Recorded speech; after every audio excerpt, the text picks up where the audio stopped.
Morning, guys. Rick Shaw here. It's 11th of March, 2021. And I have to say, this is the first morning I woke up where my stomach wasn't hollow, feeling a little upset. I did a video, I know some of you longtime subscribers probably seen it, about I was taking some tea for like a wormer. And it was 21 days, and I didn't seem like it was doing anything, but kept doing it. Somebody hit me on the messenger who had been taking it. Somebody I saw in the comments made a comment back, and we started going back and forth. The guy's Norwegian, speaks good English. That's really cool here.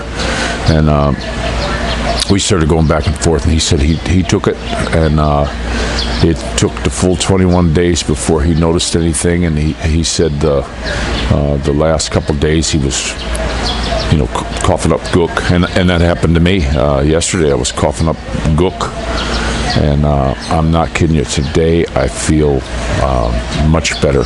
My stomach, I'm not even noticing it, so I'm really happy about that.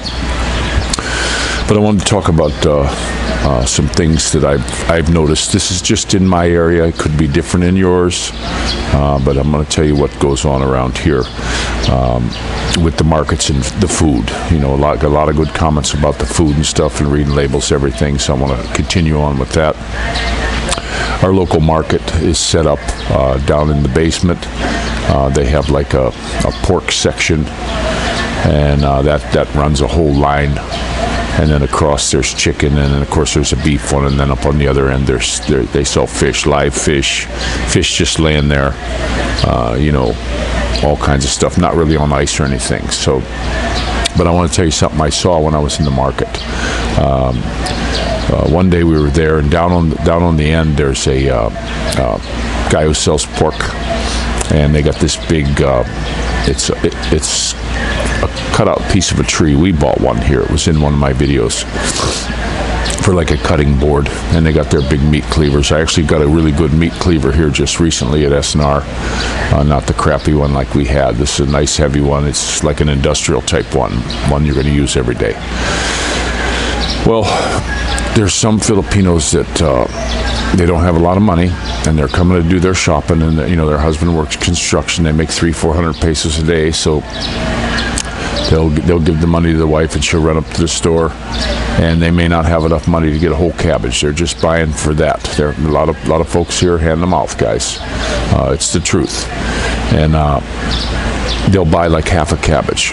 And I was standing over there waiting in line, and the dude that took the meat cleaver and was cutting the pork, that woman went over and borrowed it to chop the cabbage in half. Now, if that ain't cross-contamination, I don't know what is. Try this out for yourself, especially some of you Filipinos. Some people don't know this, but I won't use Coke anymore, but I hear you can use Pepsi too. We're not woke with Coke, guys. But you pour some Coke on a piece of pork, and you'll watch the worms come out. I'll do this for my kids to show them.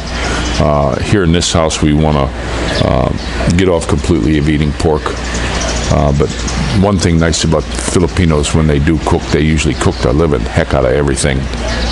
The only problem we had with not cooking anything, there was a brand new Andox opened up around here. We really like it, and we went down there and got some chicken that wasn't cooked, blood around the bone. I'm not into that at all. So I went back and complained to the lady who ran it, and she's like, "Oh yeah, well, she didn't want to say too much." Kind of walked away, and I thought, okay, we'll give them the benefit of the doubt. They just opened up. We went there second time. There won't be a third time. We don't shop there. A lot of times we go to our friend's house. We don't like to go empty-handed. We always buy food when we get there, or we bring food. And Andox is a favorite. But I'll tell you what, no 3 strikes, you're out with that. When it comes to the food here, you have to be really careful.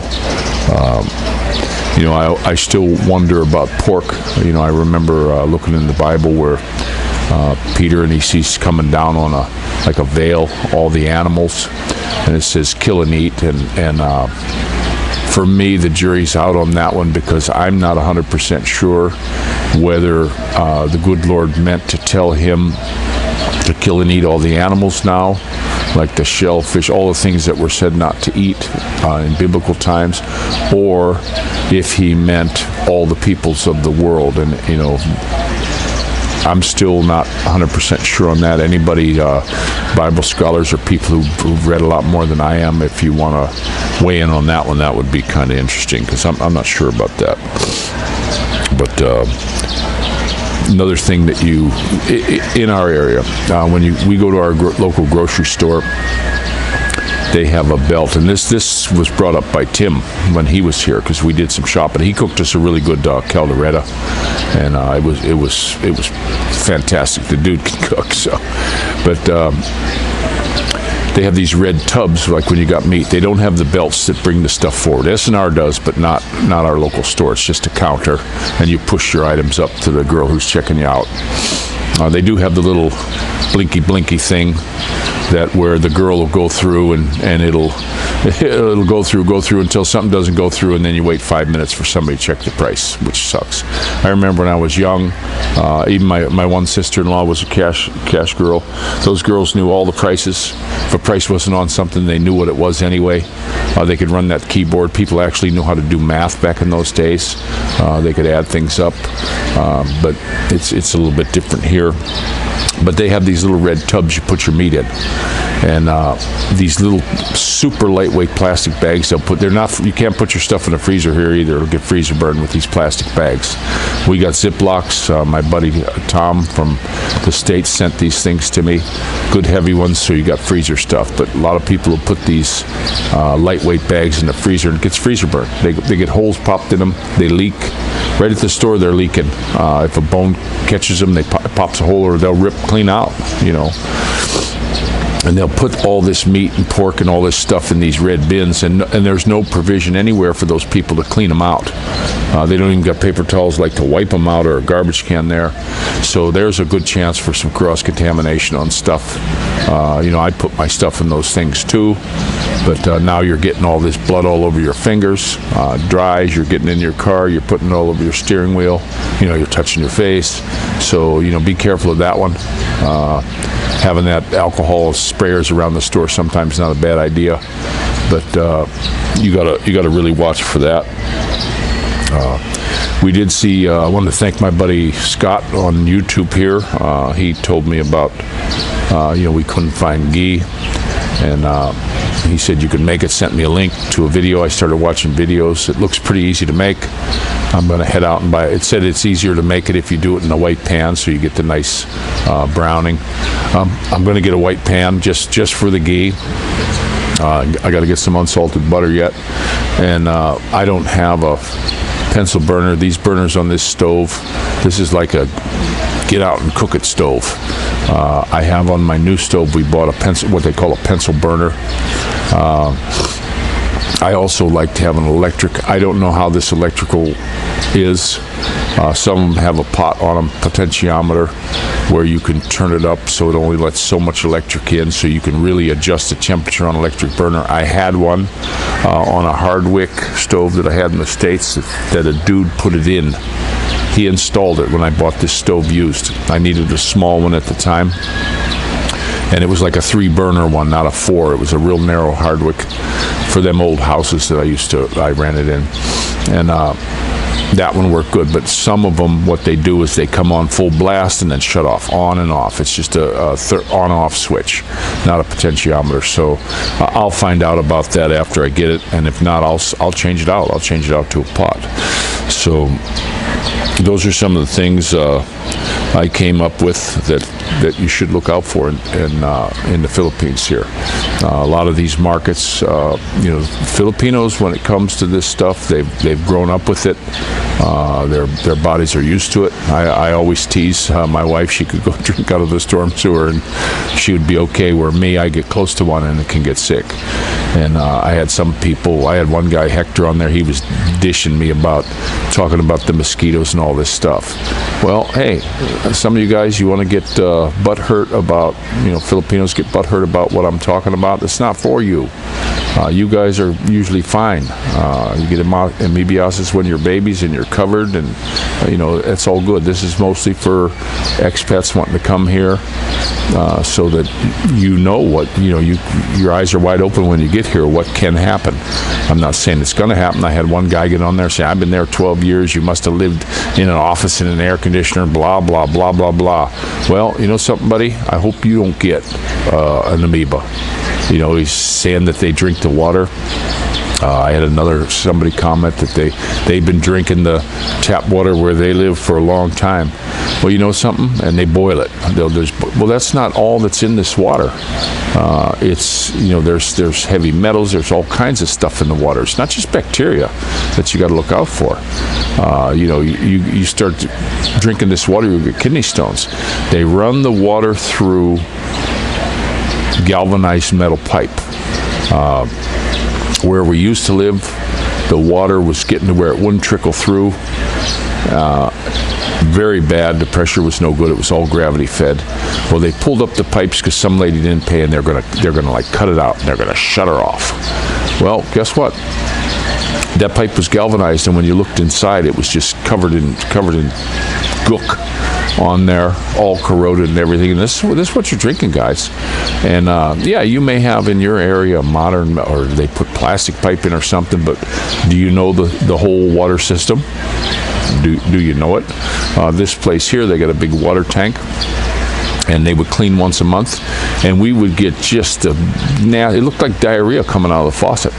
Now that stuff's in your faucet, guys. It's in there. I put a whole house filter at my place because I don't know. Now we're supposed to be getting like a city water, so we'll see. We don't know how that's going to work. But I got a whole house filter going in. I lived in the States. I lived in a place. I lived in Ohio for a while, and the water was absolutely horrible. You just smell nothing but sulfur. I put a whole house system in, and those filters they would plug up in a week. And then I wound up putting this big softener thing in there. You added the salt to it to try to get all the gook out of the water. It was horrible. And I used to run it through that and then through reverse osmosis. Now, my children, when they were little, they had this big thing. I started with reverse osmosis right after I got out of the service about the water, because I was here and I learned about the water here. You didn't drink it. Everybody knew that. Like even when they go to Mexico, don't drink the water. Same here. It's a developing nation, so. I started with that a long time ago, and then my kids, when they were going to school, I said, "Guys, you're not allowed to drink out of the drinking fountains. You don't do it." I'd give them water to take with them. They would carry their water to school, and it was a rule, and they followed it. You do not drink that. Well, after a few years, they sent a paper home saying the kids got to be tested because there was lead pipes in this school. And all these kids got lead in their system, and your kids need to be checked. I guess they checked their hair, and they did a few tests. And I sent my kids in, and they came back and said, we don't know why your kids aren't affected by this. Well, I do. It's because I put a reverse osmosis. My house that we're getting now, I have a provision to hook my 6-stage reverse osmosis system up. That's going to be under that sink. That's going to be just for that. Our cleaning stuff are going to go under the stairs by the bathroom. That's going to be just for that. I don't want anything in the way when I go to do anything in there. I told my wife. And then the other little cupboard's going to be for the propane. That's all it's going to be for. I don't want to start cluttering that up. So, be careful here. I would recommend reverse osmosis. You can get for under $150. You can get one here in the Philippines. Good system. You can buy the filters anywhere. Cheapest on Lazada. I've actually found it for $110 on Lazada for a 6-stage. They have 4-stage, 5-stage systems. Get whatever you want. But I'm also doing the pre-filter before it ever even gets to that. It's a whole house pre-filter. I got a bunch of extra filters. The water over there look pretty good. No gook. The guy said they don't get a bunch of gook coming through. So hopefully that's all going to work out. Now, I also see here that Taal Volcano is starting to go. I watched this Santa Claus is now living in the Philippines, guys. He's a big bearded guy with long hair. He does look like Santa Claus. I went back and looked at some of his old videos where his beard was short and it was growing and all that. So I thought that was kind of cool. He talks kind of slow, so you gotta follow him. But hey, he's a retired guy. What do you want? So I watched him, and he was talking a little bit about that volcano coming up. I did some videos. If you want to go back on my videos and see some cool videos, guys, look at the ash fall that hit here. Now, we had the deepest was about this much. We had to get the roofs cleaned. It was just a mess. And down in Batangas, in the city, they got this much. It was just ridiculous how bad they got it. But where we were moving to, it's between these two big mountains. They got nothing. It completely went around that mountain. That was one of the reasons I bought into that area. It seems like they don't get hit bad with the hurricanes, no matter which way the hurricane comes through, whether it comes from the southwest or it moves in from the east. It seems to hit one of those two mountains and go right around the area. They don't get hit real hard. It's kind of like got a little bubble protection over it. I hope it stays that way. But some of the builders there, the workmen, told us that they get a heck of a mist in the morning. Kind of reminds me when I was down in Tennessee. Every morning it would just be this big, beautiful mist that you would see. You'd get up and go to work in that. And then, it would burn off. It would always burn off by, not long after the sun came up. But it was pretty looking at that over the fields and stuff. And they said that's the way that is. So that might give me a little taste of home. We haven't been there early in the morning enough to see that. When we got there the one day, it was before 9, so we got to see a little bit of the mist clearing up. I did like the fact of that river being down low and all the cold air was coming out of there. The temperatures there are nice, cooler. They're not as hot, but we're looking forward to getting over there and exploring the area. I'm still looking at getting a bike here pretty soon. I think it's the YTX or something. I always forget the nomenclature of that bike, but it's the Yamaha bike. It's set up for a tricycle, which we'll put on. We saw some folks over here that have a tricycle, and I stopped and asked them, where they get it, and they said they got it in Laguna. And I said, this is the exact one I'm looking for. I want one that's real high up.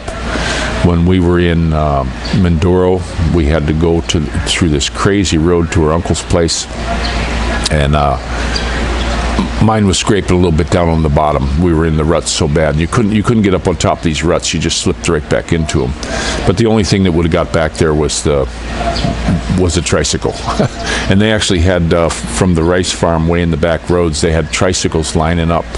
And they would put 10, 12, 60-kilo bags on these tricycles. I had a guy that built tricycles in the States, and he said, yeah, those Filipino they're all junk. Baloney. These guys who build the tricycles here, they build one heck. It may be made out of EMT and welded and rebar and whatever they can find to make it, but I'm telling you what, these tricycles here are tough. I had one, and I saw those guys doing it. They make them a little bit heavier duty down in Mindoro, around the rice fields, but these guys were bringing out rice. I'm 10 to 12 bags on these tricycles running down these ridiculous roads that you'd get stuck on, and they would run them out to the jeepney so they could be delivered up here and get their rice product out. A lot of guys, they'll get these big fancy four-wheel drives, and they got winches on them and all this stuff. You get back on that road in your big four-wheel drive, your big heavy buggy, you're gonna get stuck. And guess what? There's no tree to tie onto. Yeah, you might got your winch, and you pull that winch out and your straps, and you hook it up to a tree, and you're gonna pull the tree right out. There's not a whole lot of hardwood back on these roads. So that's something else. I see a lot of big four-wheel drives. I think they're just for show. If I was going to get a four-wheel drive, and I would like to down the road, I love that little tiny Suzuki they got. That little four-wheel drive is a fantastic buggy for here. Perfect. I actually fit in one. I sat in one at the dealer. They're around 800 some grand in pesos. And I told my wife I wouldn't mind having one of those. When I bought this one, I actually wanted to get the little Jeepney L300 from Mitsubishi with the diesel. I wanted that because we could get a lot of people in it. We could make a little camper out of it. We were going somewhere, sleep in it, put a big rack up on top to carry our stuff if we need. But my wife, she wouldn't go for that. And I'm really happy with this. I'm just so ecstatic. I'm going to do a 2-year review on this thing. If you guys want to see a review on the Honda Mobilio, I did 2 already. I did the one when I got it brand new, and you can go back way to the beginning, and then I did one when it was about a year old, and all the different things I had with the dealerships here. I talked about that, so I won't rehash it here. But we have a love affair with this car. I've had some Hondas. I had an Element before this, and if you come here and you got to get a new car, you can't go wrong. I like it because it's got the 3 rows of seats. It's a station wagon. It's basically what they should be calling it, because that's what it is. But it's a fantastic car. There's some things I don't like about it. I'll do that in the video when I do my next Mobilio and explain the likes and dislikes. Nothing's perfect, just like me. But it is a fantastic vehicle. I know, like, my neighbor's got these, he's got that nice big beautiful vehicle he bought. It is a nice car, but he even says he doesn't like to drive it as much as his smaller SUV. He has a smaller Nissan. It's kind of like the Ford Escape, and he says he likes it better for driving. Getting a real big vehicle here, you're starting to see people that are buying these Ford Raptors, and they're buying these big monstrous stuff, and they sell them out in Alabang. There's dealerships for them. And for here, you wouldn't catch me getting one. This is about as big as I really want to go, because there's just too many narrow places. I explained in the videos before about there's not really sidewalks, so people are walking all out in the road. And then now with these electric tricycles everywhere, it's making it worse. And then the bicycles, a lot of bicycles now. Filipinos took to the bicycles like crazy. And one of the weird things they're doing is they're getting these super wide, 4-foot wide handlebars on them, which I'm not getting that for a road bike. If I had one of those bikes, I would get myself a Sawzall, and I would hack that a lot shorter. You don't need a big wide handlebar. It's just for looks or show, or maybe some mountain rider who rode through the woods are promoting that, and it's sold, but you don't need that here. You want it as narrow as you can get. I'm planning on getting a bike, and one of the things, I don't know if it's going to be legal with LTO, because I got stopped when I had my tricycle. I took the mirrors off the handlebar and I put them up on the tricycle so they're right by my head. I could see them easier. Got stopped by a cop for no mirrors. And then I pointed at the mirrors that you could see from the front really good, and I said, boy, I hope you're not going to be a detective. It was just ridiculous. But I would like to know, I might just get some foldable ones that I could fold in out of the way in case if I get stopped. But I always liked the mirror right on the helmet. I had a mirror thing that went around on my helmet before that came up here, and it was up high like this, and I could glance in them and see around me, and it was nice because you could turn your head like this. I did have a Review helmet in the past, but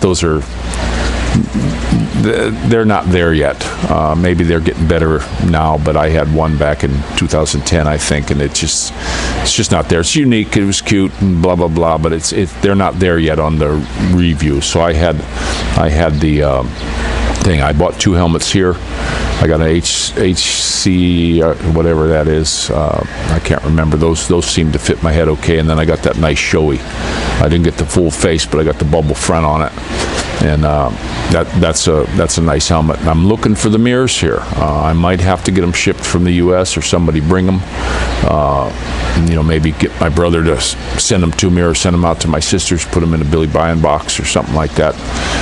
Because I haven't seen them yet here.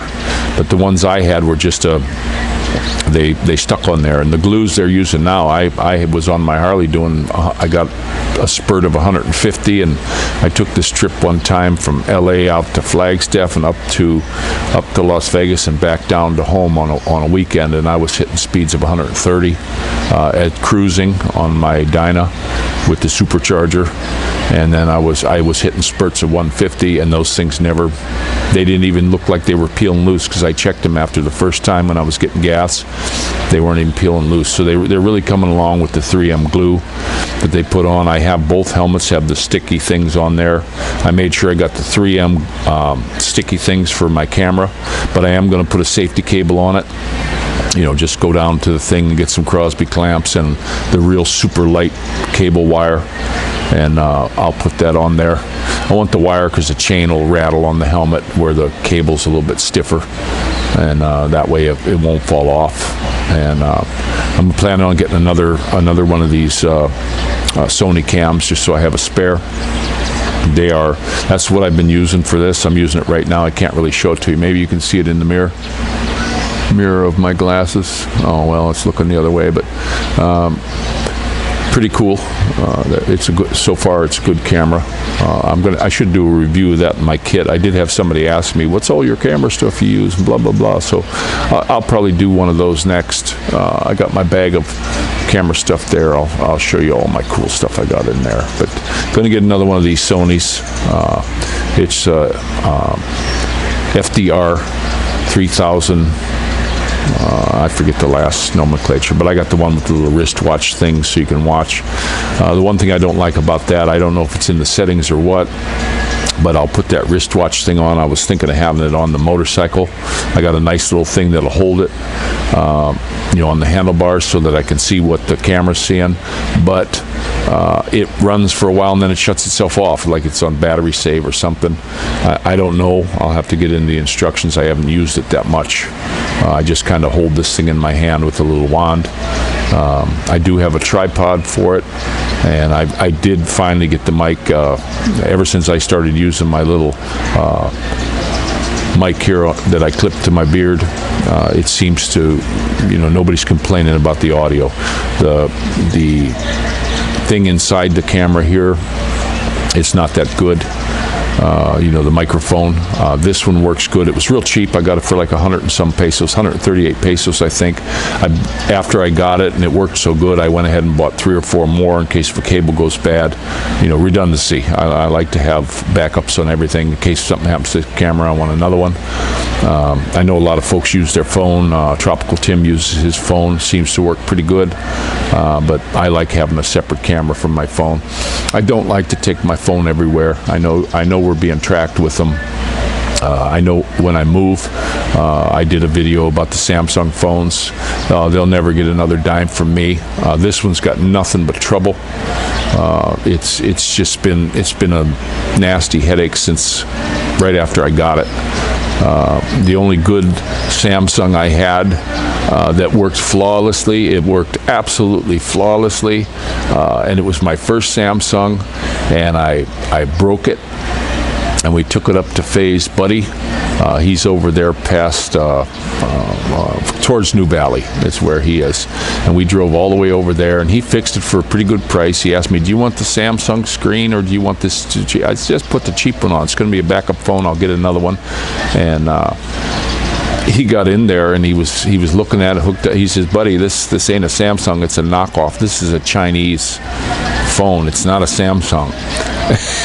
And it was the only good Samsung phone I had. Got to make you laugh. So we're starting to get the light of the day. We're just doing our coffee this morning. Kids are still sleeping. My wife was up with me. We get up around 4. That's just how it is here. I feel great today, guys. I want to say that again. First day in a long time. My stomach hasn't bugged me at all. So I'm going to go. Don't forget to pray for each other. Don't be hating on anyone. I know a lot of these libs are just foul as could be.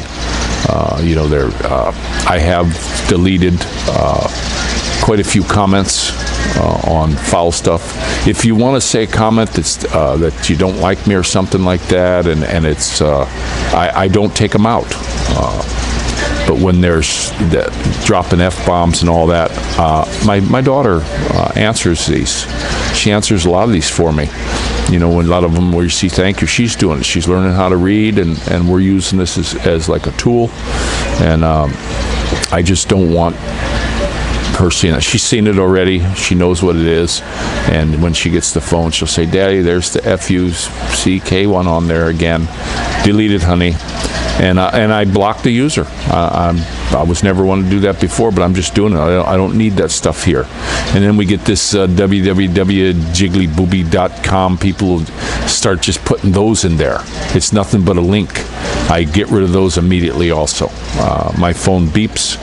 It's got a special little thing when it's a YouTube. I like to answer you guys. I try to answer everybody on here, on every single one. But a lot of times, if there gets to be too many, I can't find them. So if I missed you, sorry.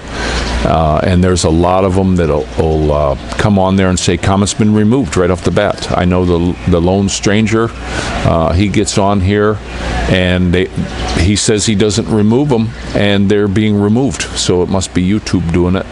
Part of one of the reasons I'm probably not monetized. They're watching me, I guess. But same like my Facebook page, they shut me off a bunch of times. They shut me off here for a video. It wasn't anything what they said it was. It wasn't.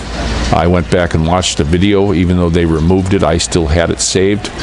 And I watched it, and they were completely wrong. But it didn't matter. They just shut it off anyway. So, and they did that to 2 of my videos. I was banned a couple times. The one of them, they came back after they reviewed it, and they changed their mind. They said, okay, you're right, it wasn't wrong. But that's what they do. So Rickshaw, just starting a beautiful day. We don't have a whole lot planned today. We're just going to kick it a little bit today. We're going to have a big fruit breakfast today. We picked up a bunch of real nice fruit when we were over at our friend's house, because they live right next to the market. So we're going to have some fruit, probably some papaya.